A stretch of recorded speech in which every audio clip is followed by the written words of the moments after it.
What's up, Yap Squad, and welcome back to the Yap Sesh podcast. My name is Sawyer. I'm here with my co-host Brooke, and we are a fangirl podcast where we discuss all things fandom and nerdy and shipping. And we hope to share the experiences of women and queer fans everywhere. And you can find us on Spotify and our YouTube channel. Make sure to subscribe and follow so you never miss an episode. Hell yeah. What's up? How's it going? You know, this heat's really killing us over here on the East Coast, isn't it?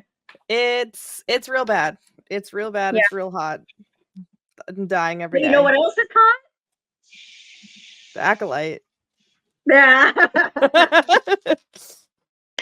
With our... I say we keep this in the episode because I want everyone to know that Billy is learning how to cook. Yay! And if you can hear that, that is the fire alarm. So yeah, we had a great conversation talking all about the Star Wars community as a whole with Isabella Amidala, who was awesome, creator extraordinaire. I feel like she does everything. But and we recorded this like literally over a month ago, and we're just now able to release it. So I feel like a lot of things have happened in the Star Wars community specifically in that time. So I'm actually excited to be able to share this with everyone because it highlights a lot of the very positive things that have come out of the Star Wars community, which I think we all need right now. So yes, absolutely. Yeah. So without further ado, let's get right into it.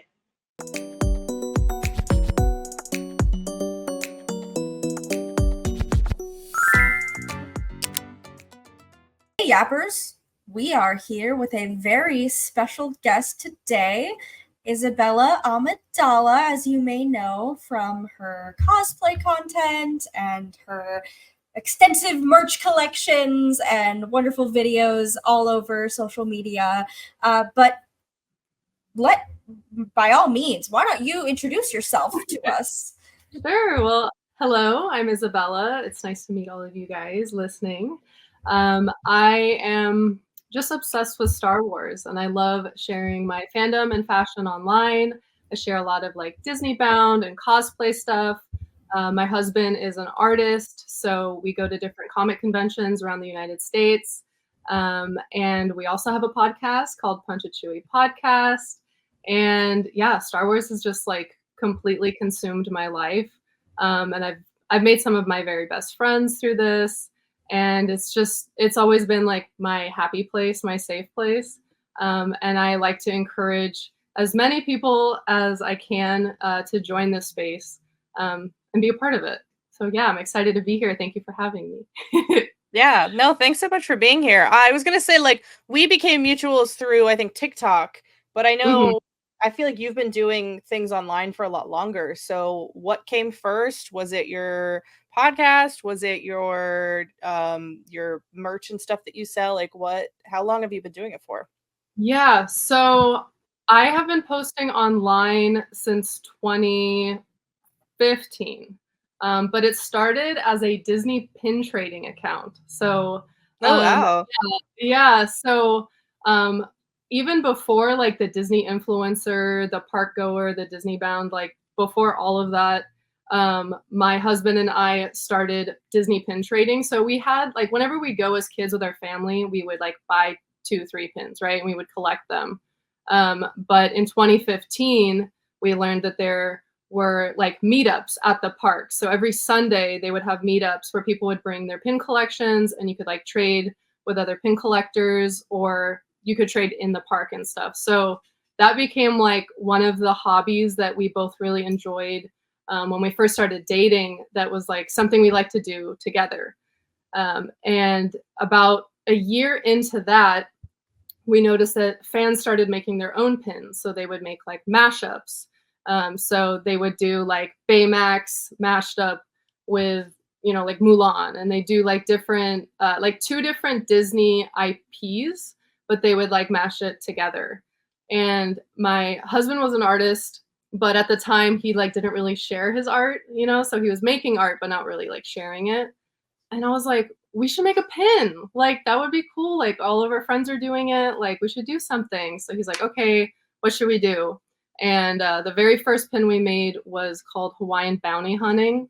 So it was Stitch, but he was captured by Boba Fett. So it was like, oh, because there's a bounty out on Stitch, but it's Boba. So that was like our first mashup. And we've been doing that now. So we started making our own pins in 2016. We're like about to hit our 8-year mark, I think. So that's kind of how that started, of like posting online, was just like Disney pin trading.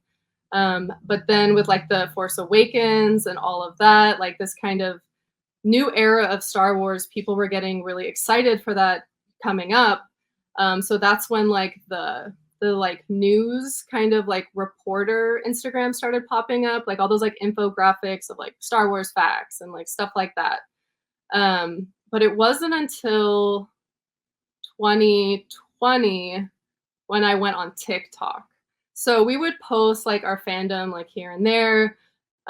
We would, post what we were excited about, what we were collecting, but it wasn't until TikTok where I made my own account and started posting about my fandom. And it was really, I think, the excitement for the Kenobi series, because Anakin Skywalker is my favorite character. And I never, ever, ever thought that we would see Hayden and Ewan even like going to cons again, not even like back in Star Wars. So that whole like revival, like, I mean, you guys experienced it, right? Like TikTok, there was this huge boom of like Star Wars on TikTok, of people getting excited about new projects and talking and like theorizing and cosplaying and all that stuff. So that's kind of, that was kind of 2020 to now has been like TikTok, Instagram, all that, but yeah, it's kind of crazy to think back like where it started, and like I had no idea it was going to turn into like Star Wars being my entire life, like all day, every day. It's fun though. Yeah. All the time. Yeah. It's definitely like changed over the years. Like we've kind of seen different like versions of Star Wars online. But it's just been really refreshing because like, when we were growing up, we were too young to be on the internet, right? So the discourse was like 50-year-old men on forums like, oh my God, I can't believe they made Vader a bitch. Like, like we were there, but like we weren't really like part of the conversation. So I feel like Instagram and TikTok really helped that like next generation, the prequel generation of fans to like really be able to like meet other people who liked what they liked. And like, I think that's the best part of the internet. There's, obviously good and bad, but I think the ability to reach so many people who are similar to you, even if you live like on the opposite side of the world, I think is really special. And that's my favorite part of doing this, is like the community and like being a part of something bigger than just myself, I guess, I think is really cool. Yeah, and that's a good way to introduce our topic for today.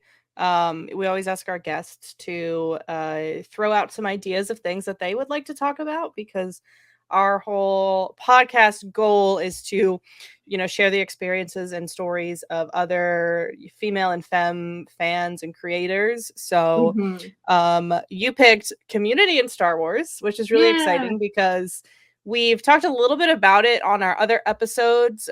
We had an episode where we talked about the lightsaber community, but talking about it as a whole is going to be really exciting. But I wanted to ask first, because we've been asking everyone, since we're fangirls in this house, do you have a I feel like it would be safe to say that Star Wars is your favorite fandom. Yes. But growing up, did you have a different favorite fandom, or did you have a first fandom that you remember being a part of, or like a community that you remember being engaged with? I know a lot of other guests that we've had have talked about their time like on Tumblr, talking about, the Super Hulocs and different shows and stuff like that. So I'd love to hear about your experience as a fan growing up. Yeah, so it's funny because I see a lot of comparisons to how this was received, especially as like how people perceive the fans. But the first fandom I was a part of was the Twilight fandom.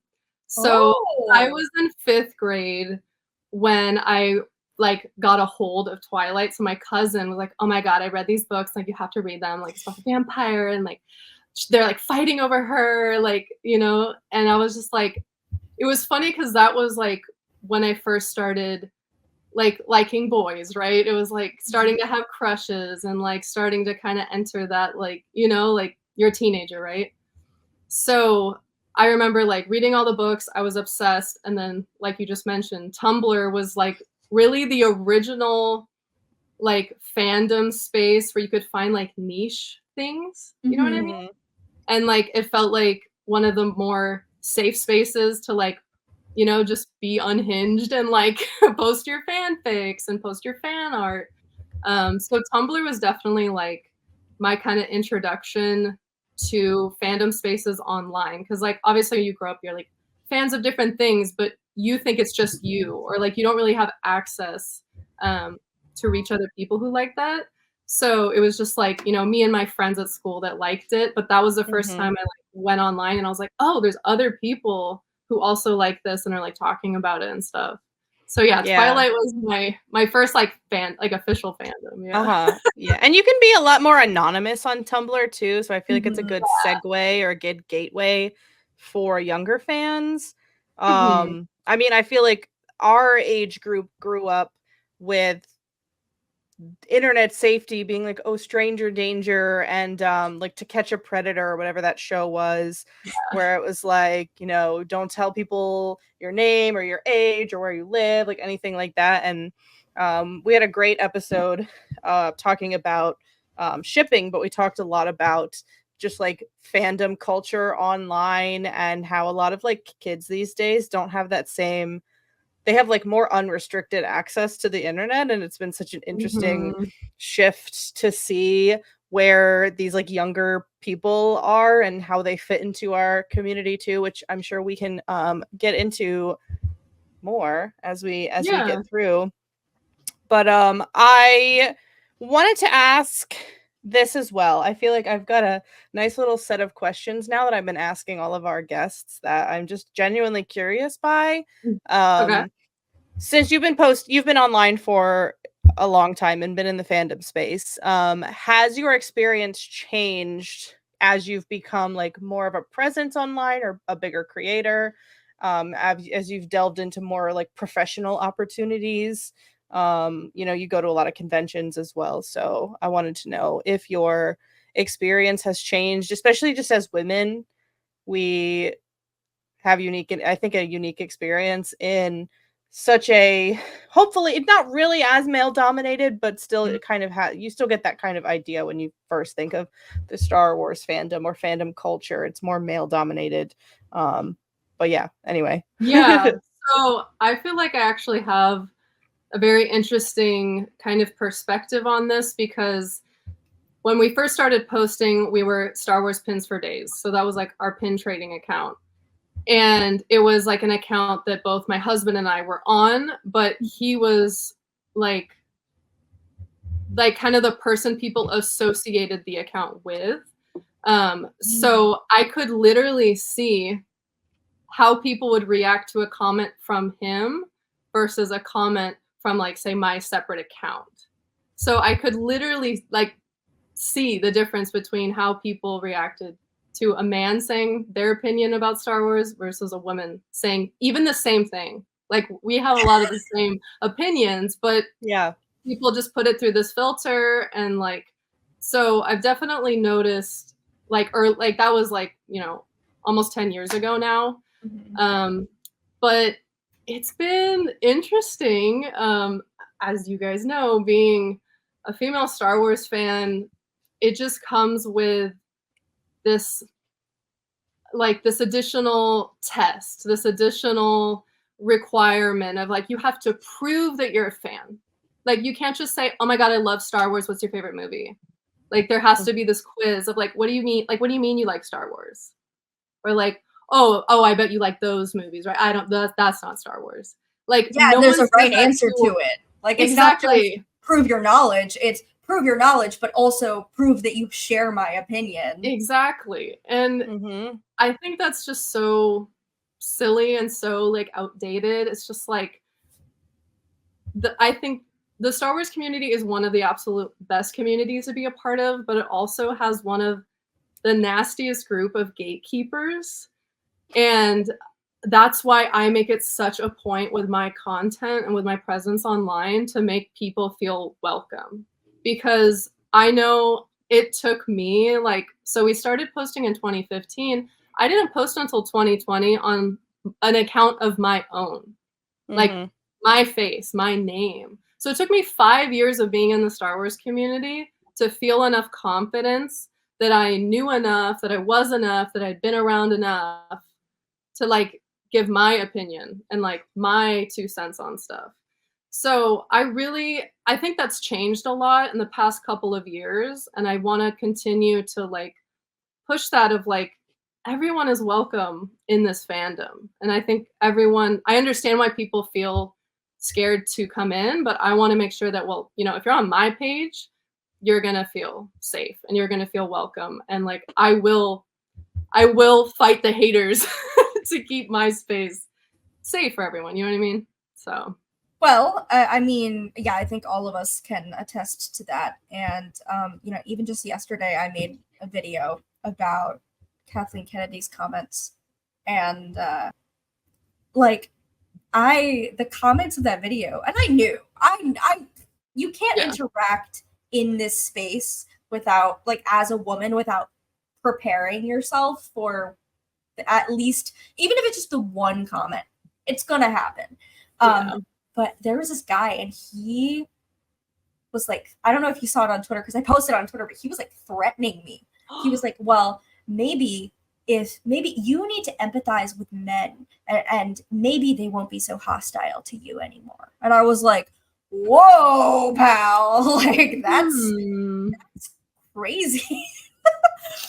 Well, all the comments of like people that were like, oh well, if you just like wrote a better woman character, then we wouldn't act this way. And I'm like, so you're justifying your malice because you don't like how something is written, and that makes it okay to like bully a woman online for just enjoying something. Like the math, the logic behind it, there is no logic. And the mental gymnastics.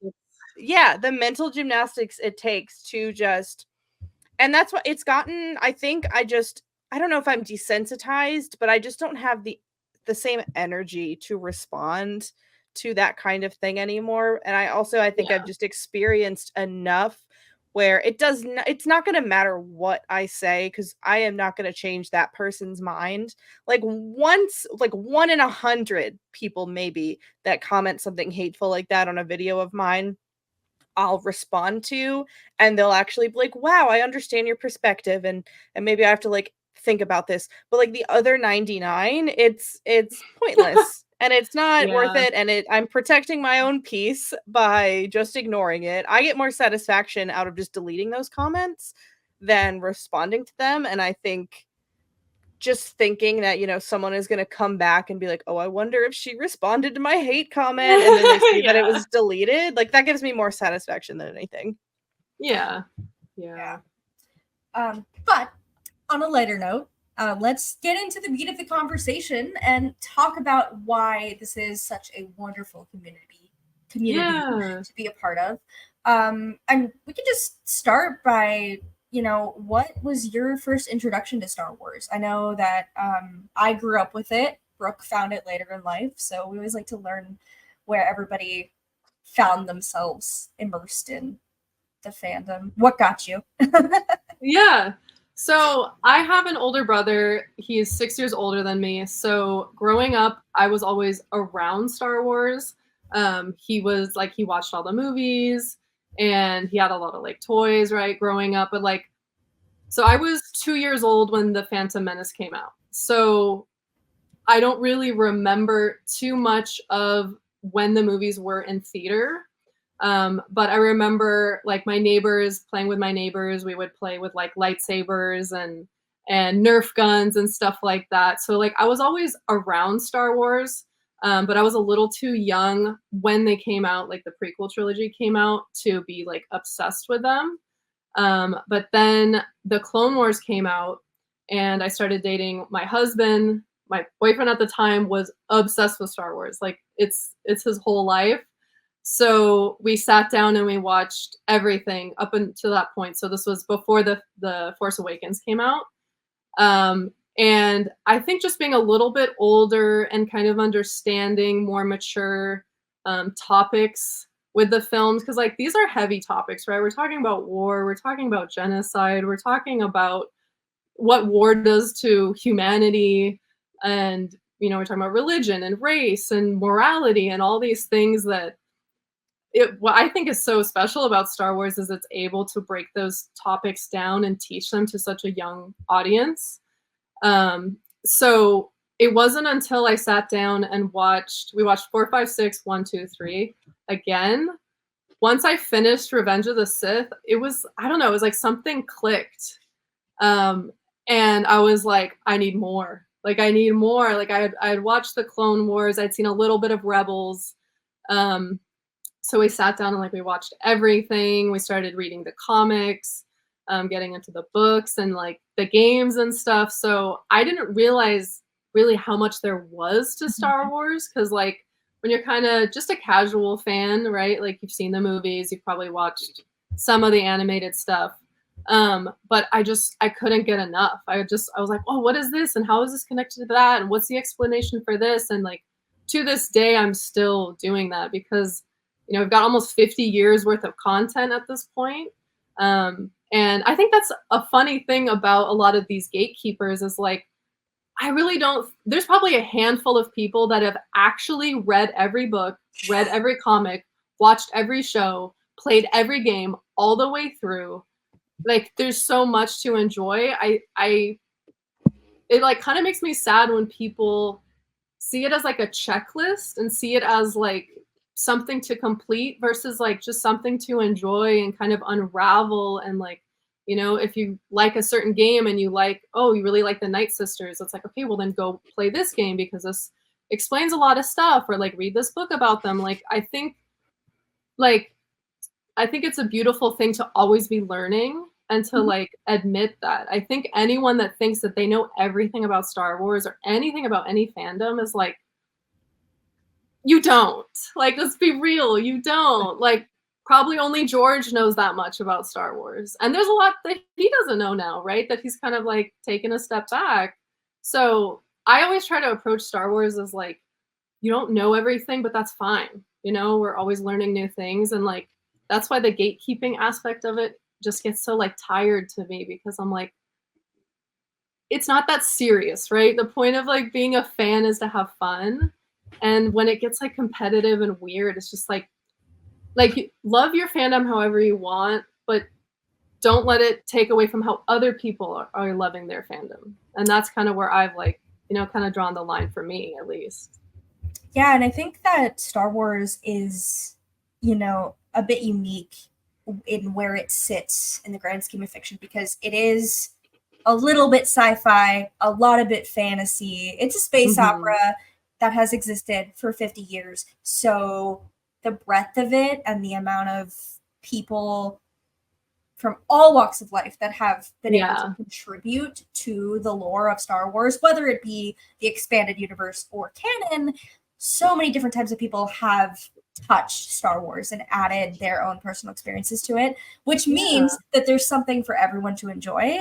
And I think that the expectation, I think that there are a lot of people that have this expectation that you try to be an encyclopedia, and that kind of takes the joy out of it a little bit, because I am not a history buff, but I have friends who are total history buffs, and so they love the Clone Wars and they love the politics of Andor. And then I'm a scientist, so I like the really obscure, weird stuff about the universe that I can pull, or the way that the comparisons I can draw from the fictional stories into real world science. Like there are a variety of ways to enjoy Star Wars. There's not just one, like, if we were kind of like it's not that kind of content and that kind of enjoyment certainly has its place. I mean, I'm one to talk. I'm on the spectrum. I definitely have my hyperfixations and my special interests where I know everything about a topic, but it also becomes very rigid in the way that we can interact. You know, like, which is why I love Gap Sesh, and I believe in our podcast, because like I want to hear other people's stories about how they engaged with the same story that I love. Someone else is loving in a completely different way, and I think that's really cool. Yeah, I definitely agree with that. Yeah. It's interesting that, like, just because Star Wars has such a vast canon, but you know, you get your average Joe who likes Star Wars. You talk to them on the street, they like the movies, maybe they've watched The Mandalorian. There's the video games, the comics, the books. There's this whole other subset that a lot of fans that are still fans don't know about. So it gets tiresome when someone who's excited about something, and I've seen this happen with like new creators who are trying to post their silly Star Wars videos or talk about Star Wars online. It's like, it's impossible to know everything. If you know everything about Star Wars, I applaud you.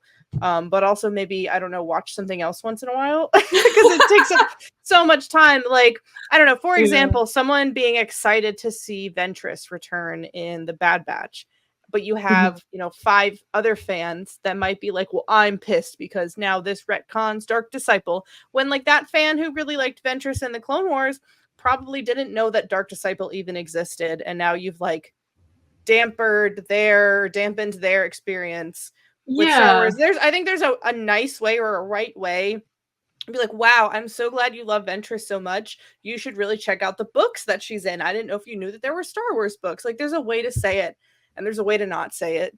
Yeah, you know, definitely. Yeah, and honestly, the way I kind of look at Star Wars is I'm a huge fan of Legends.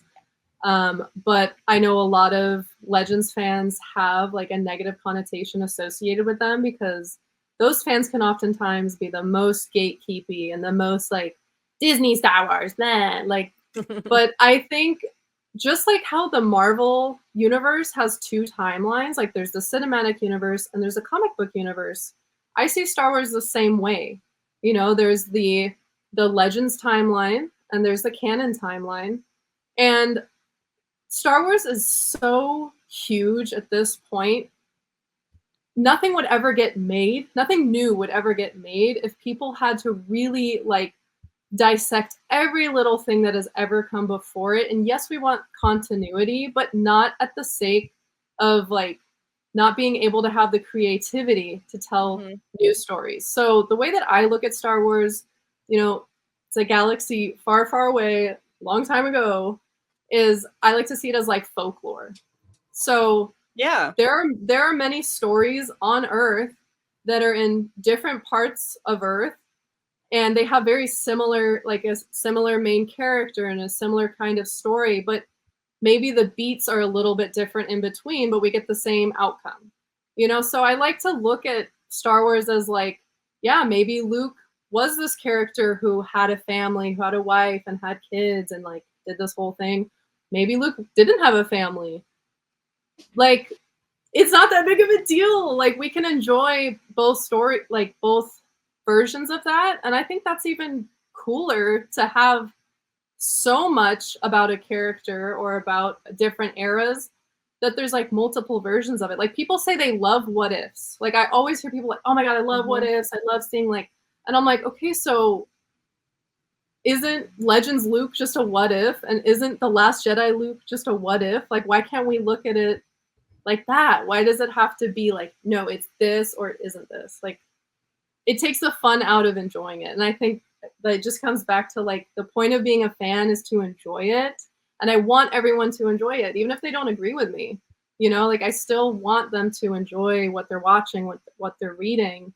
And that has been for me the best way to kind of like approach it. And like when I'll talk to people online, I'm like, it's great that you like that version. Just like it and let other people like the other version.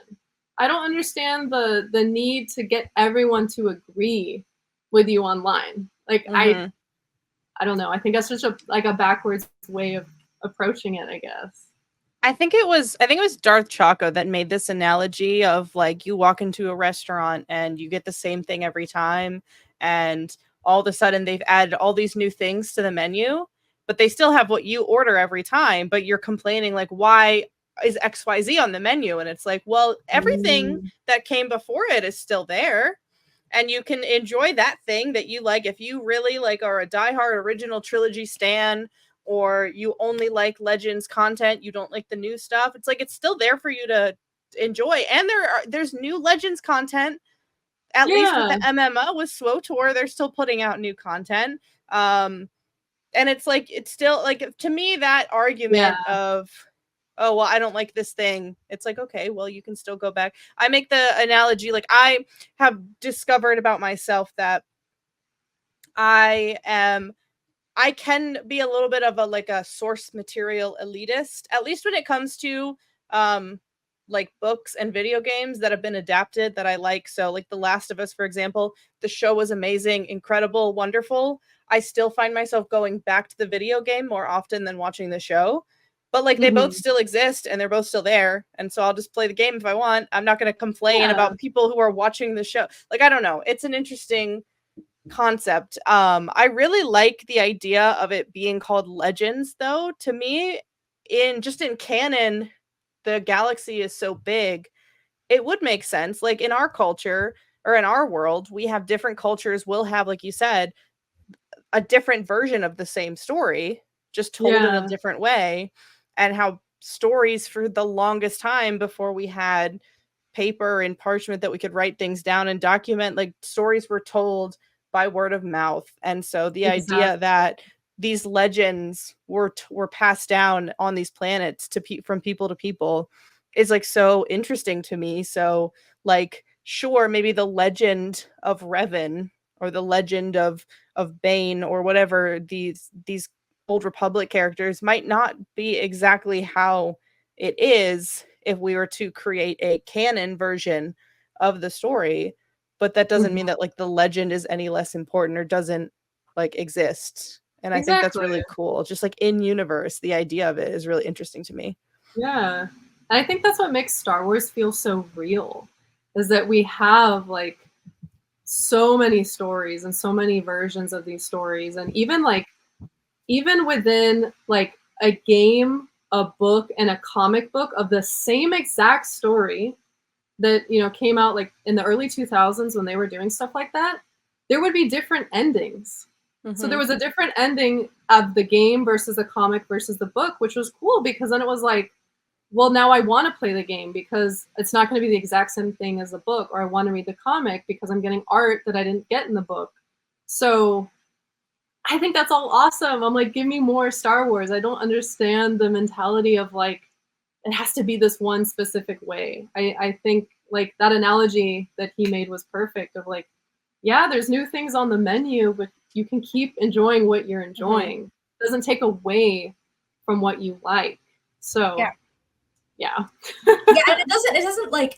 it doesn't go away. You know, someone once said to me, I am a big fan of the Old Republic. I don't talk about it as much as I used to, but big fan of the Old Republic. I'm a Revan cosplayer. You're a Revan cosplayer. You know, I love the stories, and I think that they are still as strong today as they were in the early 2000s. But someone once said to me, Sawyer, how can you justify what they've done to the Mandalorians? Because the Old Republic is very heavy on Mandalorian lore. And there are some similarities and some differences.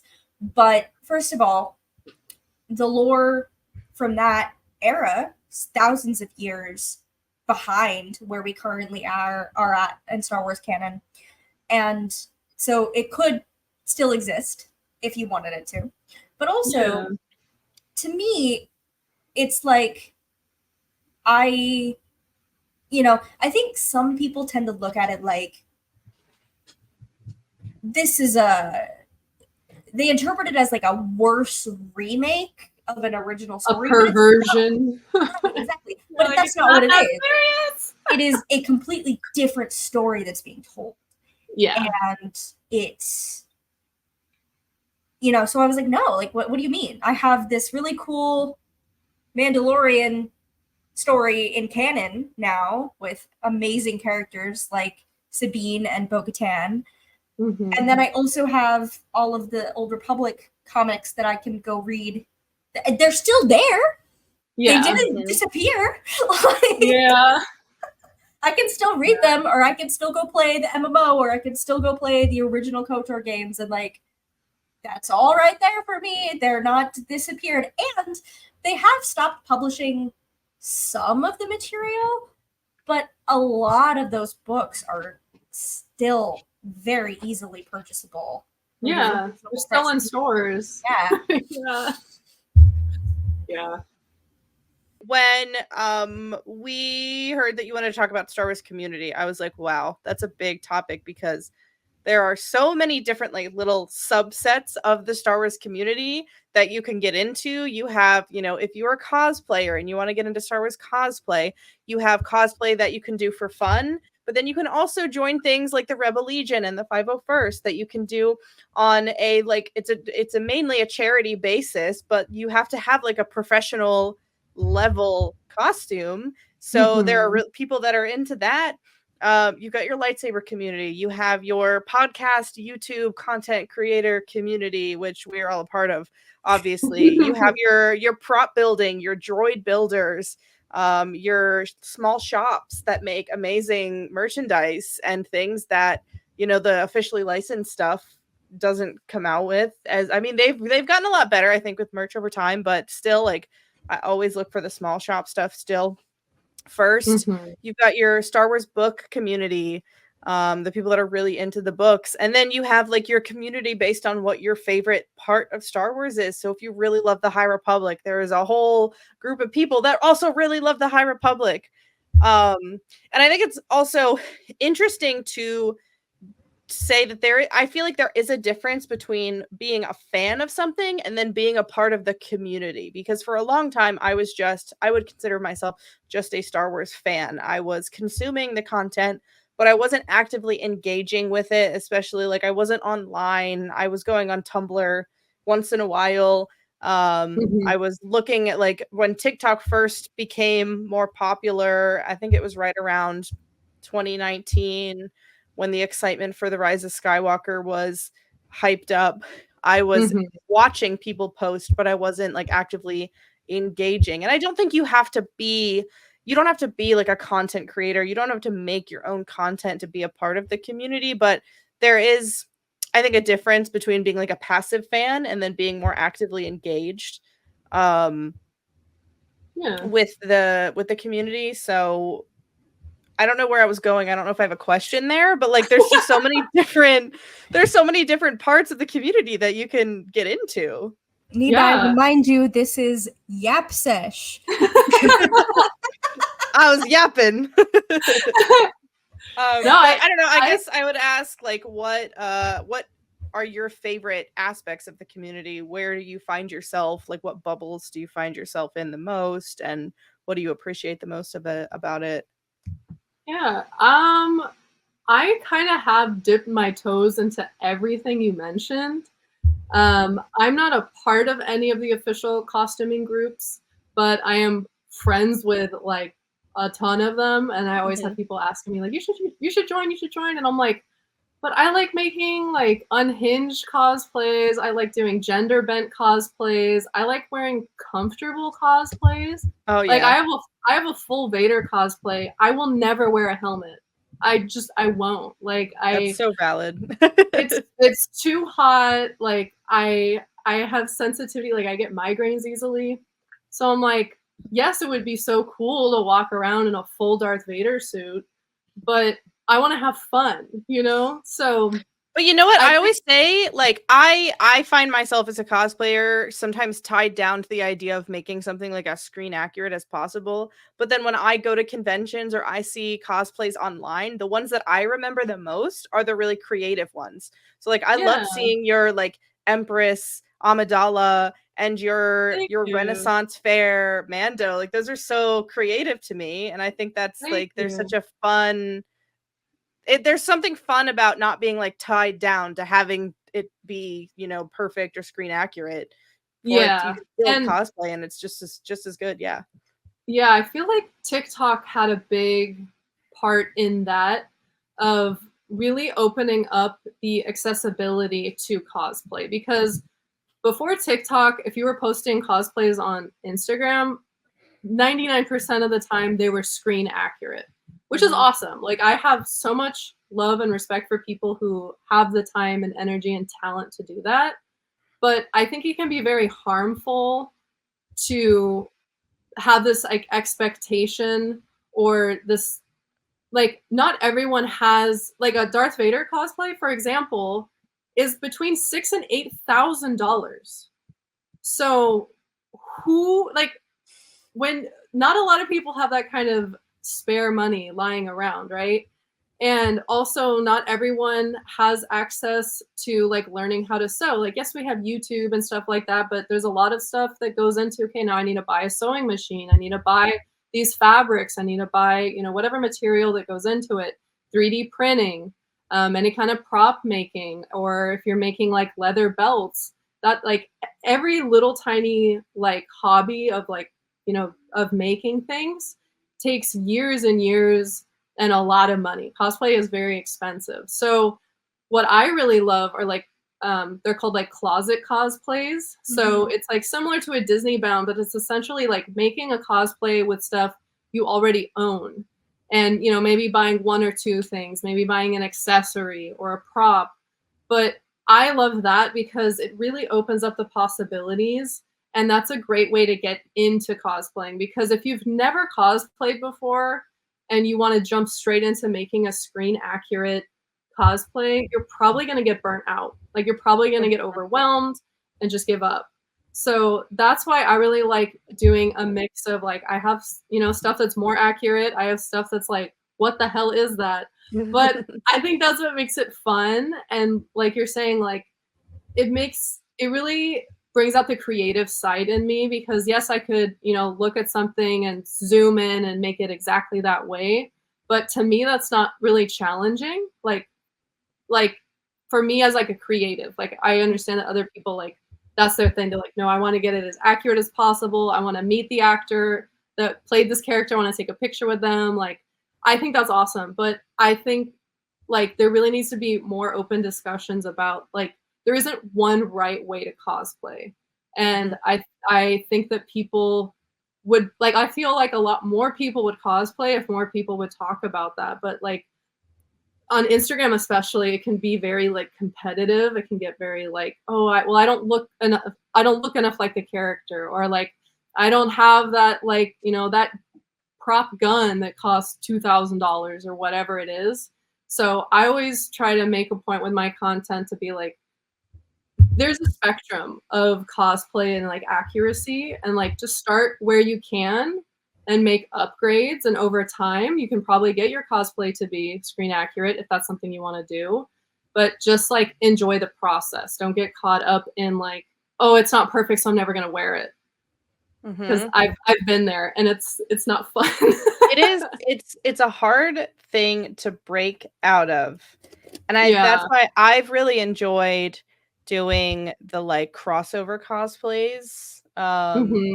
I've done for the last 2 celebrations. I have like mixed something Star Wars with like another franchise. So back at Anaheim, it was right after Peacemaker had come out. And so I was like, what if I did Vigilante and his armor, but with a Mandalorian helmet? So like Vigilante Mandalorian. I thought that was so fun. And like James Gunn, I tagged him on it on Twitter and he retweeted it. And so like that was so cool. And like that's more satisfaction that I will ever need than someone being like, oh my God, your costume is so accurate. And then last year for London, because it was right after The Last of Us came out and Pedro Pascal is both the Mandalorian and Joel Miller, I was like, what would be perfect if not dressing? I made my boyfriend, who doesn't cosplay, put a Mandalorian helmet on with Joel's backpack and little flashlight. And I had my little Grogu ears on my Ellie costume. And we were Joel and Ellie, who dressed up as the Mandalorian and Grogu. And like, those are so fun to me. And I think it is more of a cesspool on the internet of getting caught up with having to have a perfect costume, because I've always had incredibly positive experiences when I go to a con. Like when you actually go to a con, if you have like the access to go to one and you get to see other people that are dressed in cosplays as you are the same characters of all different like levels of skill. And it's always so fun. Like I'm never gonna, dress as like Cal Kestis and see another Cal Kestis and be like, wow, well, my Cal Kestis is so much more accurate than their I'm just like, oh my god, another Cal Kestis, this is so cool. And like I said, I always remember the more creative costumes, then I'll remember like, wow, that was a really good Darth Vader cosplay, Yeah. So, not like, to go say that touch people grass. that can pull off the screen accuracy, that's not, it is impressive when you can do that. But yeah, I don't know. I just don't know. I don't know if I can do it. I respect the crap out of people who can do it, but I'm like, have I ever done something like that? Oh yeah, I think once I was Elphaba from the musical Wicked as a Jedi. I did that once. Ooh, but that's So cool. fun. I don't know. But Yeah, so speaking of Star Wars Celebration, we've all gone to Star Wars Celebration before, and I think that is like honestly the best thing. If you ever get the chance to go to Star Wars Celebration, if you're a Star Wars fan, it is like everyone loves Star Wars that goes. Like you don't spend that kind of money to go to a convention that you're not like a huge fan of. So it's just a crazy, mostly positive, like fun environment. Like it's one of my favorite cons that I've ever gone to. Yeah, definitely. I think it kind of feels like a family reunion.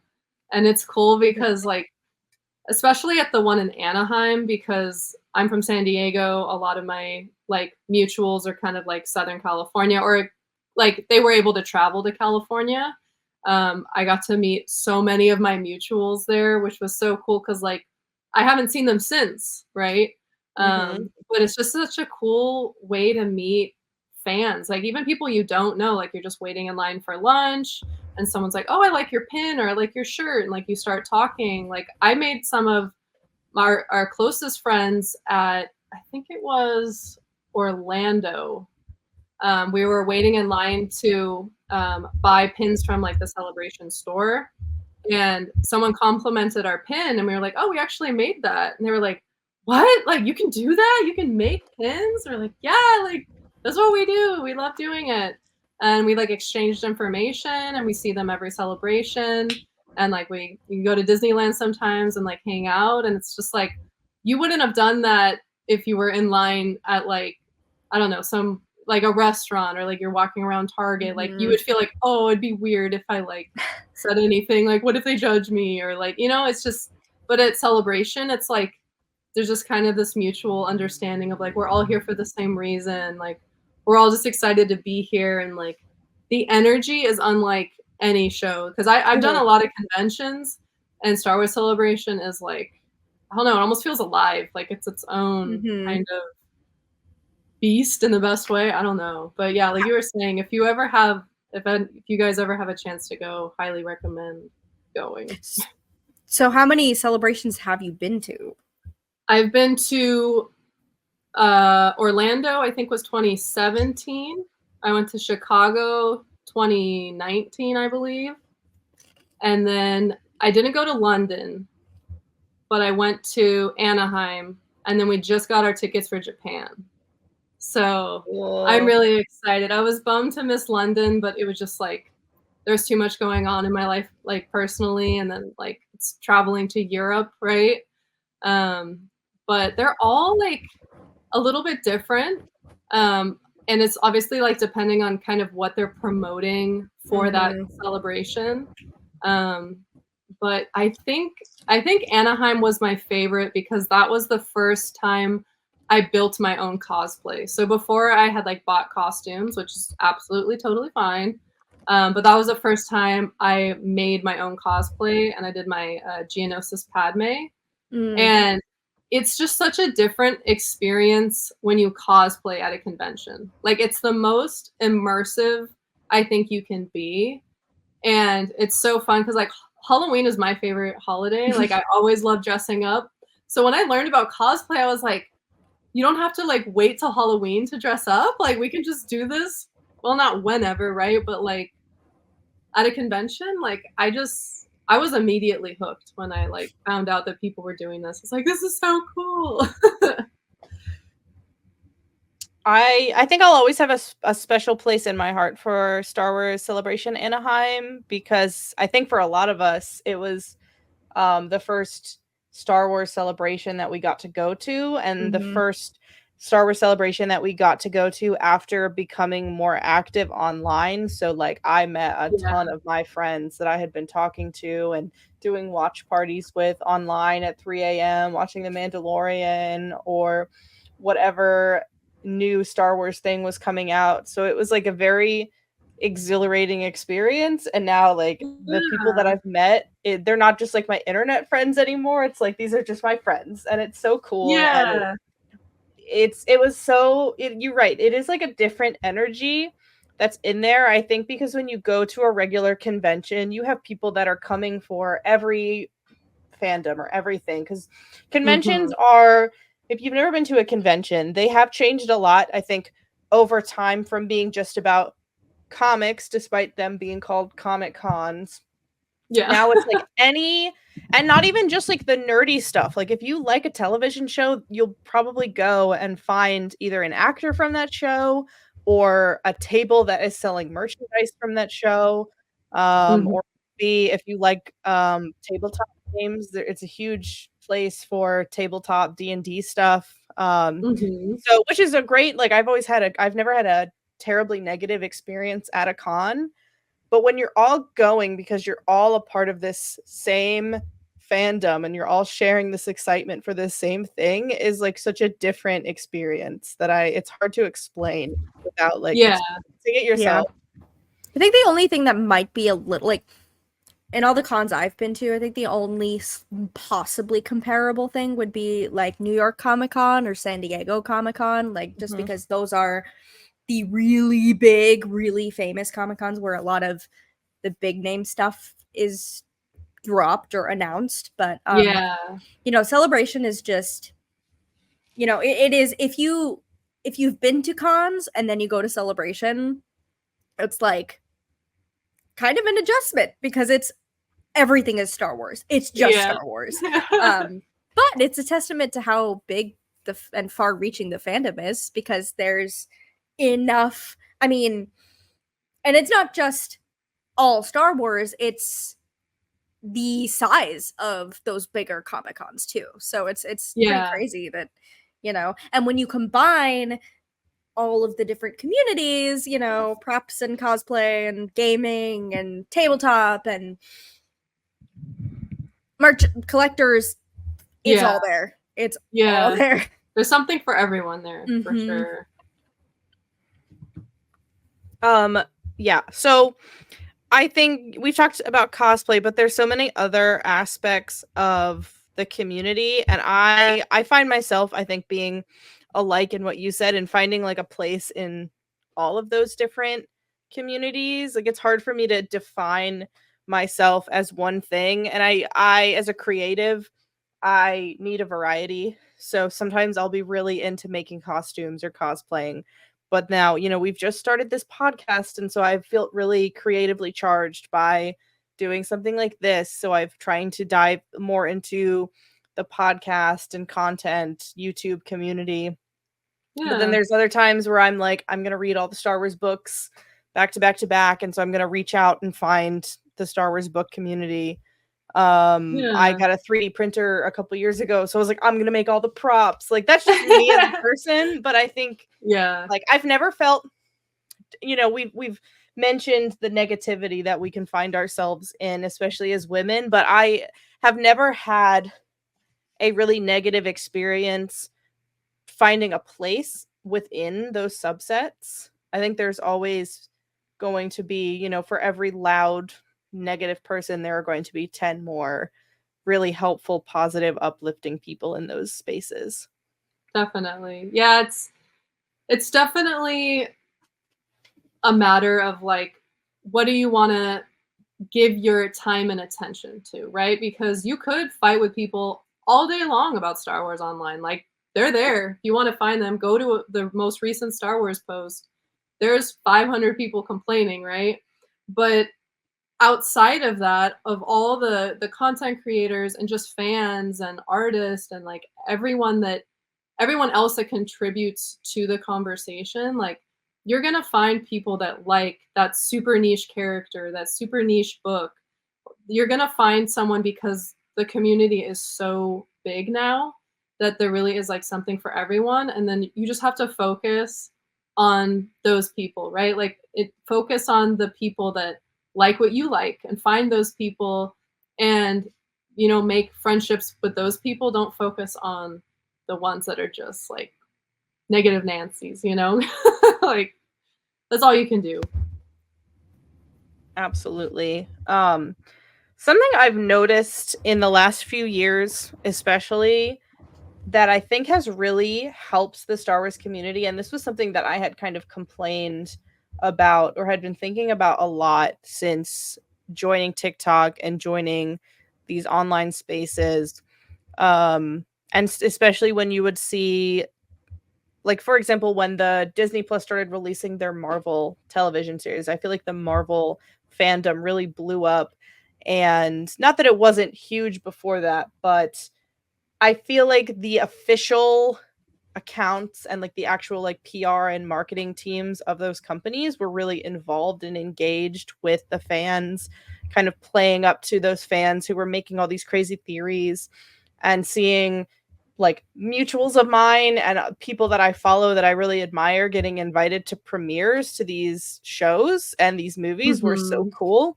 And I felt that that was a corner of Star Wars that was lacking.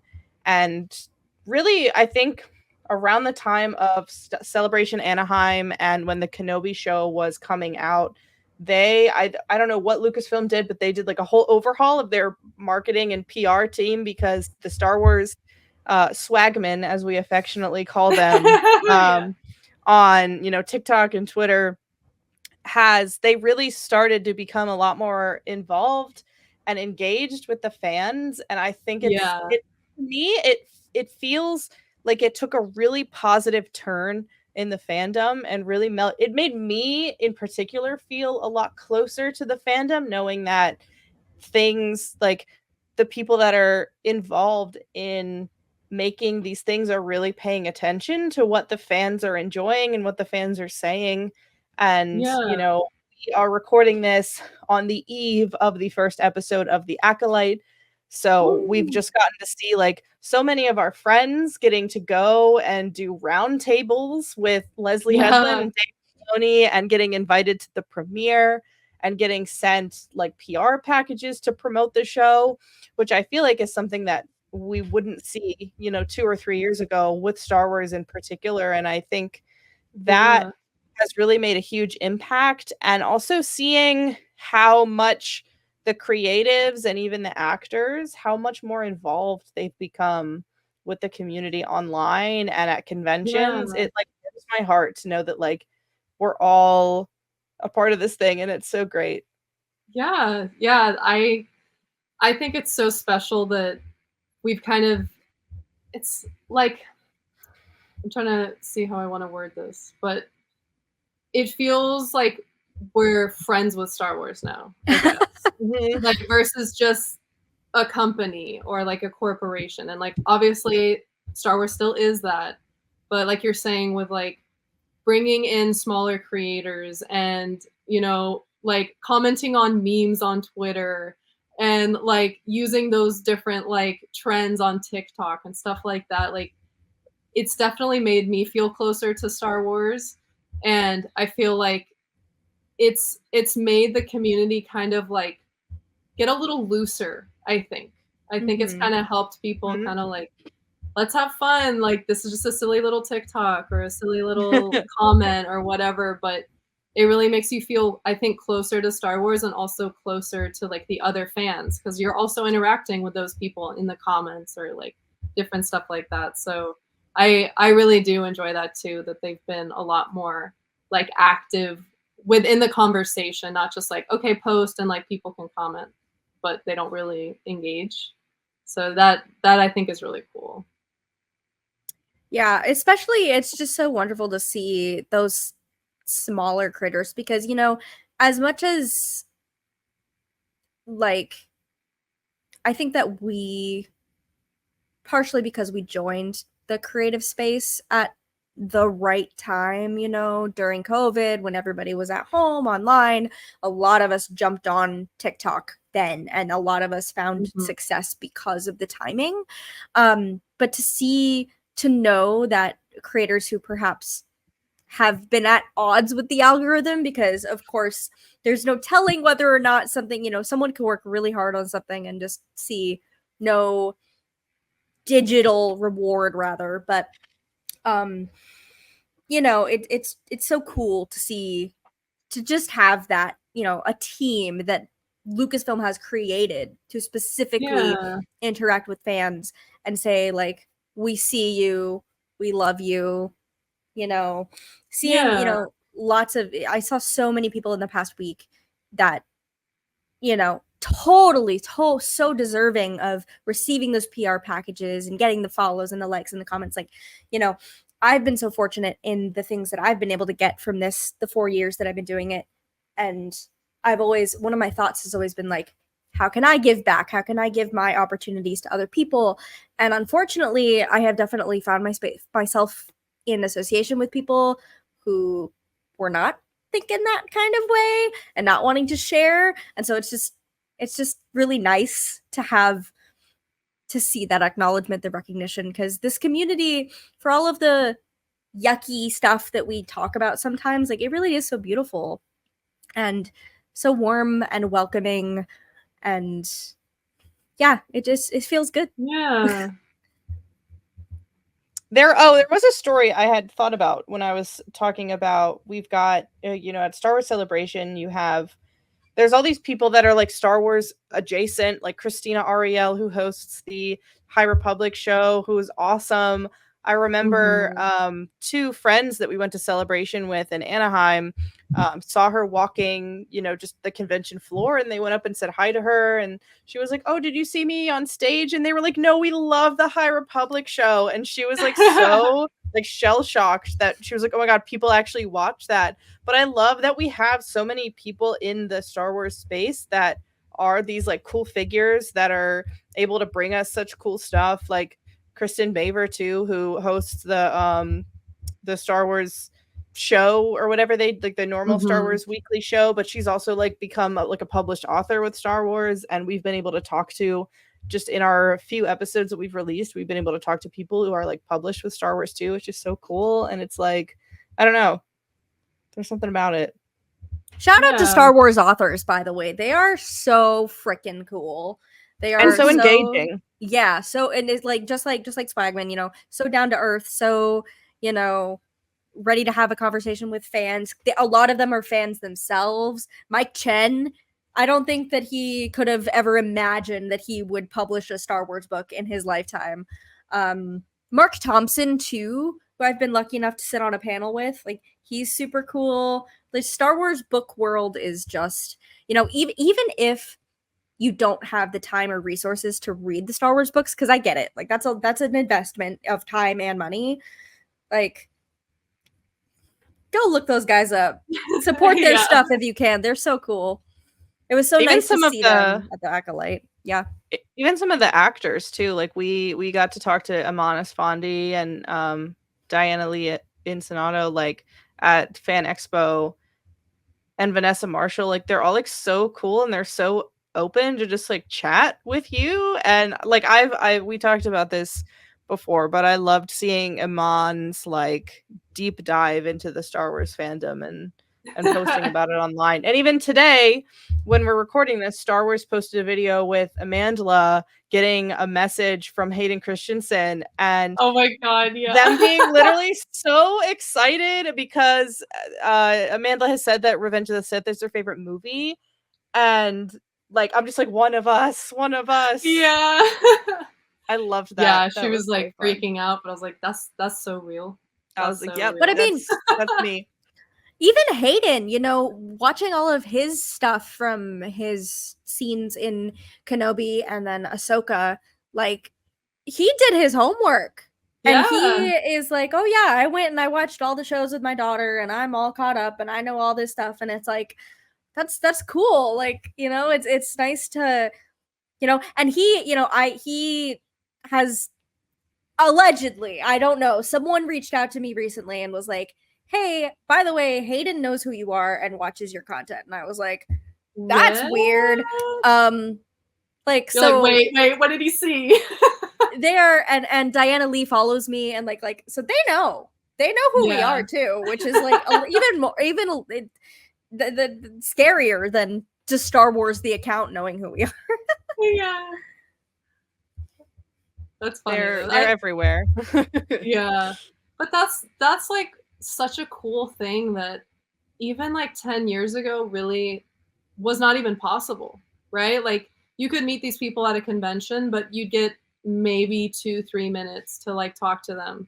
Mhm. But now with like the internet and with like having these spaces online, I feel like you're able to have like a deeper conversation and like a more meaningful conversation with these people, just like the opportunities that have come out of conventions and like panels and like all the stuff that goes into the new projects.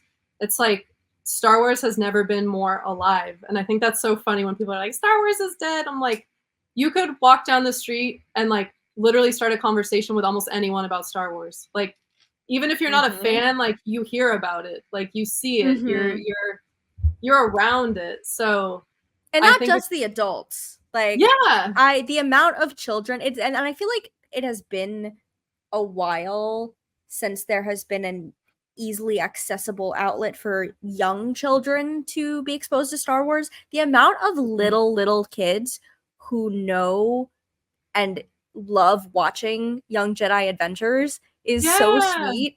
I did like kindergarten zoo camp last year, and all my little kids were like, we love Nubs and we love Yoda and all these, like, and they would just go home and watch the show. And like, I think you've had that same experience, Brooke, with your job, right? Mm-hmm. Yeah, no, I definitely have with the little ones. I had one kid who was like, Miss Brooke, do you know what the Force is? And I was like, do I? And then he talked about him and this other little girl. They would like always pretend to be Master Yoda, and they would have their little lightsabers. And it was so cute. And I'm just like, I love it so much that there's literally something Star Wars out there for everyone. So when we say Star Wars is for everyone, you might not like everything. You might not relate or like make a connection with every single thing but there is something for everyone out there. Yeah. And I think that's what makes the Star Wars fandom so special, is that we're like on now our 4th generation of Star Wars fans, which is wild to say, but we've had, original trilogy, prequel, sequel, and now we've kind of got this like Mandoverse, High Republic, like Young Jedi Order, like all that stuff is kind of almost like the 4th wave. And Star Wars isn't really showing any signs of slowing down. And I think that's really cool because, like you're saying, there's something for everyone. And there's also like, it's really special that this can connect fans of all ages. Like you can have a conversation with someone that was 8 years old when the first movie came out, or you can talk to someone that is currently 8 years old, and you can find this kind of middle ground, and like you can connect to people that you've just met just because you have something in common. And I think that's one of the coolest things about being a Star Wars fan. Absolutely. I wanted to ask, to kind of wrap this conversation up, because Star Wars is such a vast canon and there's so many different things and there's so many different outlets that you could do, like you could join, and so many different ways you can become a part of the community. It might be a little bit intimidating for a new fan. So I wanted to ask you, what do you think, if you had advice for a new fan, maybe they wanted to become more involved in the community, they really enjoy Star Wars, but they want to, go online and see what people are saying about it, or they want to get involved in the community in some way. Do you have any advice for those kind of people? Ooh, I would say first, I would say start with like online. So I would say you don't have to make like a Star Wars account, but just enter the world of Star Wars TikTok. I think that is the best kind of entry point. I feel like TikTok has kind of the most fun, lighthearted approach to being a Star Wars fan, and you can find very like niche things. So if you want to talk about the Clone Wars, you want to talk about High Republic, or you want to talk about the Old Republic, you will find kind of like a subset community on there, and just, you know, start interacting on there, liking, commenting, following people on there. And then as soon as you can, I know this is definitely like depends on the accessibility of it, but I would really recommend going to a Comic-Con. It doesn't have to be San Diego or New York or even Celebration, just your local convention. You know, see who's going to be there, like see what if there's a cosplay presence, if you want to maybe try cosplaying, but just go and kind of like immerse yourself in that nerdy space, and you will see that, oh, there are people that are like me that are obsessed with this book or obsessed with this movie or whatever it is. And that's a great way to make new friends, because I know now more than ever it's kind of hard to like meet people in real life, but I feel like a comic convention is a great way to do that. And it's so easy to start a conversation if someone's like looking at the same merch booth as you, or if someone's wearing a t-shirt that you like, or they have a cosplay that you like. It's so easy to start a conversation at a Comic-Con, because like we're all there for the same reason, right?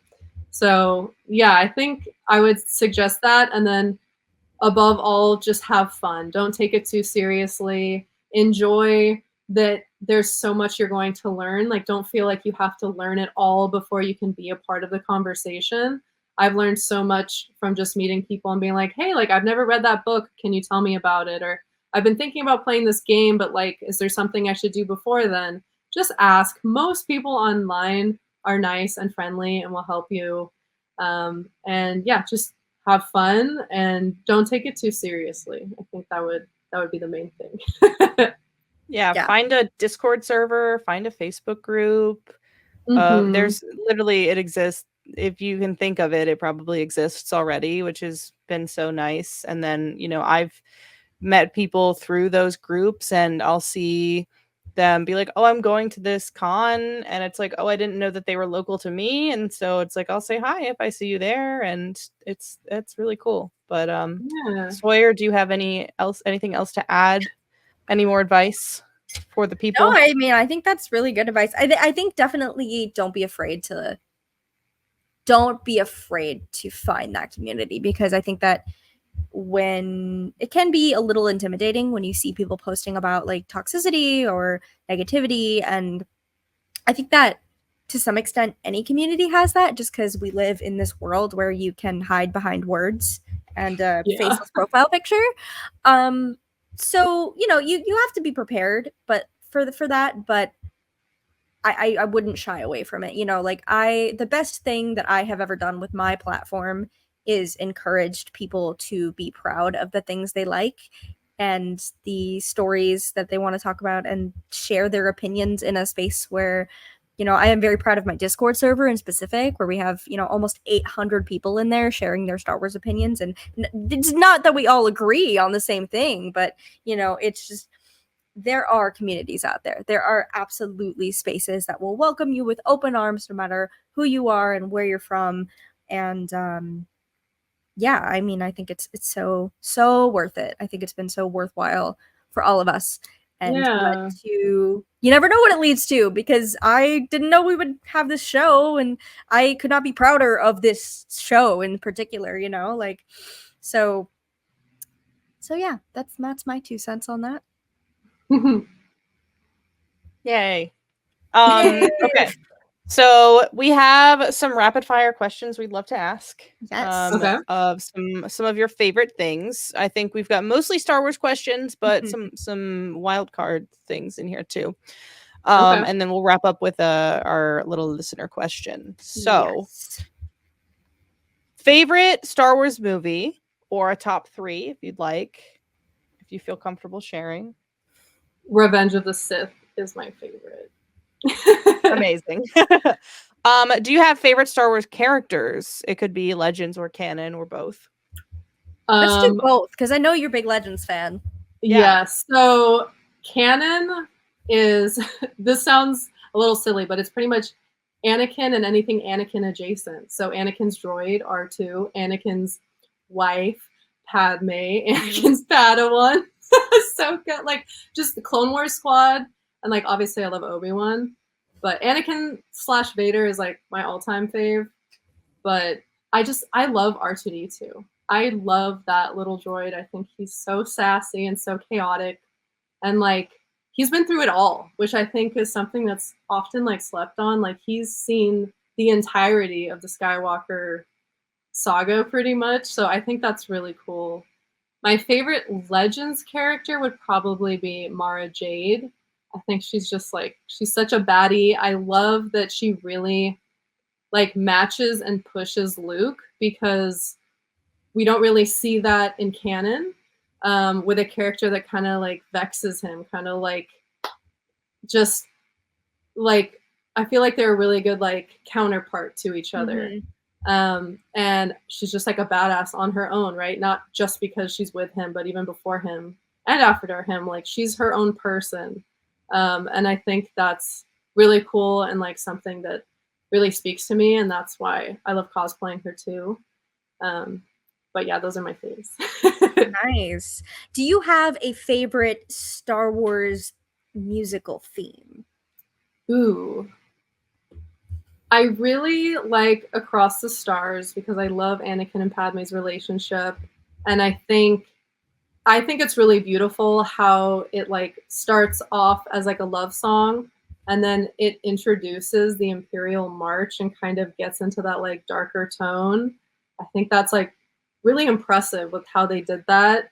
But Princess Leia's theme, every time I hear it, I cry. Like I think it's just one of the most beautiful, like moving pieces that John Williams has done. And oh my god, like when I watched the Kenobi series and they like really held back from using any of the characters' themes until the very end, when Obi-Wan is like telling Leia like you're just like your mother and father, and then they started playing the theme, I was like, oh my god, like A mess, yeah. But it was so good. And like the Star Wars music is such a huge part of the storytelling. So yeah, I think those two probably like speak to me the most. Nice. Curveball, sort of. What's your favorite theme park? Ooh. I mean, this is going to be kind of a basic answer, but I think it's Disneyland. I think I'm very much a like, I want to go enjoy the view and eat the food, like eat all the snacks and like just chill out. Like I'm not a big like roller coaster person, or like I'm not really crazy about like the shows and stuff. I like just kind of to be in a fantasy world, I think is really cool. And I like that Disneyland has like, you know, the different little themed areas, and like I'm just it's magical. Yeah, exactly. I'm here for the magical vibes. So yeah, I love that about Disney. I love that about Disney so much. Like it can be a chill experience if you're not a big like thrill ride person. Like how I convinced my boyfriend to go with me, because he hadn't been since he was a child, was I put on Disney food blog YouTube videos, and I was like, look at all of the food we can eat. And he was like, all right, you got me, I'm sold. And then he went this year for a day with his family. I couldn't go, so he went without me. I'm holding that over his head until he brings me again. But like he was like, I had a great time, my parents had a great time, we just like ate great food all day. And I'm like, yeah, it's a great experience. It's awesome. I have the opposite issue. I love a chill Disney day. I've been a pass holder for like 5 years now at Worlds, not at Land, because I went to college in Florida, so it used to be a quick little jaunt up to Orlando for me. So I love a chill, like sit in the park, eat the food. We don't have to go on all the rides. Like the rides haven't changed. Like they're the same rides. But my boyfriend is like, we're planning our trip right now. We're going next week. Like, this is not a few weeks away. We're going next week. And he's like, should we do this? Should we book this? Should we go there? Oh, this is new. Oh my, I'm like, calm down. We'll see what we see. Yeah. I feel that, because like definitely I think it's different if like you can't go all the time, or you're bringing someone who hasn't seen a lot of things, and yeah, okay, let's get there like at a rope drop and like let's see everything that we can see. But like I'm very lucky that I live in San Diego, so it's only like an hour and a half drive. So I used to be an annual pass holder before COVID. So yeah, we would just like drop in, do some pin trading, have lunch, watch the fireworks, and leave. And I think it's easier to do in California, but yeah, like, you know, it's not, you know, if you to go to Disney World, you have to go to this isolated area. Yeah, it really is its own world. Yeah. Yeah, for sure. I don't know. I didn't pick a wild card question. Do you have one off the top of your head, Brooke? Okay. I was gonna say, other than Star Wars, what is your favorite other fandom to be a part of? Ooh. I would probably say, I mean, I think it's still considered a fandom, but like more of like a music scene of like emo and like pop punk music. So I grew up again in San Diego, so this is where a lot of like Blink-182 started, and a lot of like this kind of pop punk late 90s, early 2000s bands started. And then I grew up going, like my middle school, high school years was all about like Warped Tour, like Vans Warped Tour. So yep. I just have fond memories of like me and my friends and my cousins going and like seeing bands that I literally can't see anymore now, just like price wise, but like Paramore, like I love Paramore so much. Seeing like A Day to Remember, and a lot of these bands that just kind of like formed my like childhood and like young adulthood, I guess. And that has kind of, I feel like it's more so on TikTok, because anything like kind of music based usually kind of lives on like more video platforms and stuff. But just like keeping up with the bands that I've listened to for a long time, and then even like finding new bands and stuff. I'm a part of like kind of like the Sleep Token and Bad Omens, and that's kind of like the newer emo-ish music. But there's a lot of like lore and storytelling to a lot of these bands now, which is cool, because there's kind of like, you know, kind of how Swifties have like the Easter eggs, and they have like, oh, what, like they said this, or they wore this, or like what does that mean, and like what album are we getting next, and like that kind of thing. Like enjoying a album with a fandom, I think, is really cool. So that's probably like my second biggest fandom. Isn't really like a franchise, but just like emo music. I love it. Yeah. I love it. I love it. It's like definitely wild card question and good wild card answer. So yeah. So our last thing that we'll do before we wrap up is we'll answer a listener question, and this one's a fun one. So this one comes from Annie K. Seeley on Twitter, and they asked, what fictional creature would you want most as a pet? And any fandom, or are we doing just I think, Star Wars? yeah, it could be. I mean, I know my answer will come from Star Wars, but I think the answer could come from anywhere. Yeah. I mean, I think for me, it's going to have to be Nyx, the furry axolotl from the upcoming Star Wars Outlaws game. That was my immediate, you know, because I'm a herpetologist, and then like I get a furry one that I can pet. Yeah, sign me up. Sign me up. I would probably say a dragon, but I don't think it would be my pet. I think I would be its pet. Are we talking like honest. Game of Thrones universe dragon, or just like a dragon? Any dragon. Any dragon. Like I also love lizards. I like grew up having lizards. I have a bearded dragon right now, and I have 2 newts. But I've always loved the lore of dragons, of how they're like extremely cunning and smart and ancient, and like I think it's crazy that to even be able to talk to a dragon is considered like you must be like have this insane willpower and like strength and intelligence. And like, I just think it would be cool to fly around on a dragon. Can't argue with Yeah. that. Yeah. I would pick a loth cat. Oh, duh. cute. I'm a cat girly, and Yeah. I have my own loth cat that is a menace. But I think I want to get. I was thinking about this. I really want to get a tattoo eventually, inspired by my cat, and I think I want to get a loth cat, but that looks like my cat. That would be cool. Yeah. Yeah, I think I was thinking more like when I answered the question, I was thinking more like I am considering the fact that I already have Potato. Like she's there, so I'm gonna have another, But That's valid. I mean, I would have picked Grogu, but he's not really like a pet. is that ethical? I don't know. Yeah. That's why I was like, nah, I'm gonna go with like a less sentient creature. Yeah. But Isabella, thank you so much for joining us today. Yeah, This thank was you a really for having great me. it's a really great conversation. I would love if you could tell the people where they can find you and if you have any cool things coming up that you'd like to share that you're working on. Yeah, so you can find me pretty much everywhere online at Isabella Amidala. So that's on Instagram, Twitter, and TikTok. I also have a YouTube that I'm hopefully going to be posting more actively on.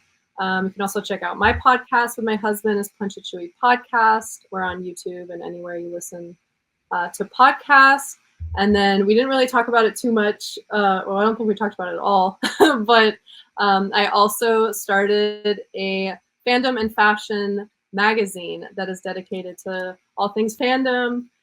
So that's been taking up a lot of my time in the best way. I've really wanted to create a safe space that's kind of more old school. So like old school magazine format with like new school thinking of like inclusivity and community and not so much of this is who you should look like, this is who you should be, this is what you should like, but like what is the community like? What is the community up to?